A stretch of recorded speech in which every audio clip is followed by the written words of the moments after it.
Thank you all for being here to celebrate my mother. I'm Debbie McCafferty's eldest daughter, Shannon. I want to read part of a poem with one word substitution, and that substitution is mother. The sentiment of this poem is that life is precious and should be fought at every turn if people are able. It offers insight into how the elderly face death, some of them, with dignity and ferocity rather than resignation. Believing that people should fight against death as much as possible as they approach it. This poem inspired my mother in her younger years, like many of her peers and people her age. And later, it truly embodied her fight at the end. It is written by someone very famous, and some of you know, Dylan Thomas. Do not go gentle in that good night. Old age should burn and rave at close of day. Rage, rage, like the dying of the light, against the dying of the light. And you, my mother, there on sad height, curse, bless me now with your fierce tears, I pray. Do not go gentle into that good night. Rage, rage against the dying light. And as I said, did you know that she was a fan of his? She even planned on naming my sister Dylan if she was a boy, but that didn't happen. And then I was going to name Isabel Dylan, but that didn't happen either. So instead, decades later, my eldest daughter, Alex, named her son Dylan in honor of my mother and I. Mom was strong, tenacious, intelligent, selfless, and brave. She fought hard to live, and she did it with an abundance of grace and dignity.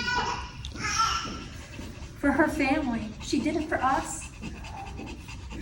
My dad was her primary caregiver in those last months, days, and hours. Our parents demonstrated a wealth of commitment, devotion, and love. Our mom was so selfish that she only had a few things that she could call her own. For years, she played the violin in the Pinellas County Orchestra, and she also played Cool Cat Trivia at Finley's Irish Pub, and she was stellar at both. You would want her in your orchestra and on your trivia team. She was a good friend. She was good to everyone who knew her. You probably know that my mother wasn't much of a disciplinarian. She tried, sort of. She went through a wooden spoon phase. All of her friends were doing it at the time. If you don't behave, I'm gonna get the wooden spoon, she'd yell. But she never used it. She never followed through. I know what you're probably all thinking. She probably should have. Mom just didn't have the heart for it. I am sure there were many rules growing up that my mom tried to enforce. But I only remember one rule. And it sounds very similar to no horsing around in the house, Shannon. But the rule was, no horses in the house, Shannon. She created that rule after I brought a full-size horse into the dining room.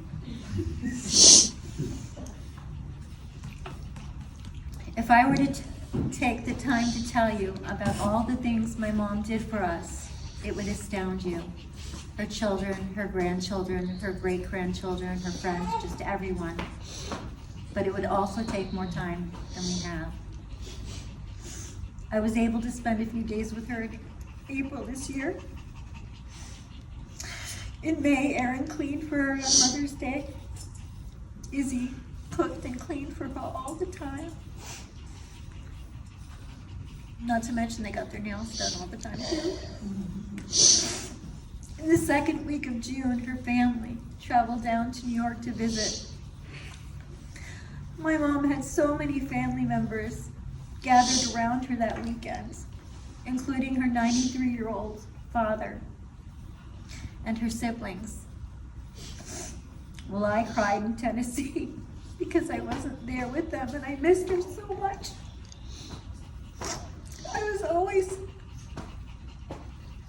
I was always so dreadfully homesick for my mother.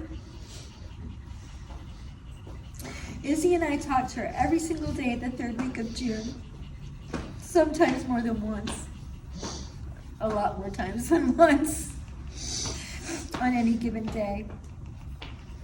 Mom was with Dad the last Tuesday in June. Mom had fallen again and Dad called 911. God bless Erin, who FaceTimed her that morning from Maine so she could show Mom the sights in Maine. It was the first time my sister had been back to the state of Maine in 26 years. Erin told me Mom was in the ER and she sounded very weak. It wasn't unusual for her to sound weak. I called her next to check in and see how she was doing. I asked her if they gave her anything for the pain, and they hadn't. I said I would get off the phone because I didn't want to tire her out anymore, and I wanted her to rest. Isabel called her, the last and the dearest. Mom asked Isabel to pray for her. We all got to say I love you, and she had said it back. We hadn't realized it at the time. Our mom, who was always there for us, who always said she didn't like talking on the phone, had always answered for her girls, even as she lay dying. We prayed for Mom. In hindsight, I realized we had already gotten our miracle. In fact, we received 750 days worth of miracles. That was the time she had with us after her LVAD surgery. I know my mom is no longer here, but it feels like she's everywhere. I smell her when the coffee's brewing. I see her reflection on my sister's face and on my 12-year-old granddaughter's face. An ingenious granddaughter with echoes of a lawyer in the family at last, and Izzy's awesome humor and her TikTok content, in which Izzy made her star and cohort in her TikTok videos. If you ever want to check it out, Mom's there and you won't believe it. I see Mom in dark curls and white hair and beautifully manicured hands in every single one of her siblings. I see the best of my mom in all my children, and the ones who wore the uniform and the ones who wear it still, who uphold the following core values: integrity first, service before self, excellence in all we do. Now, doesn't that just sound like my mother? Thank you so much for being here. I love her more than any words could say. Thank you.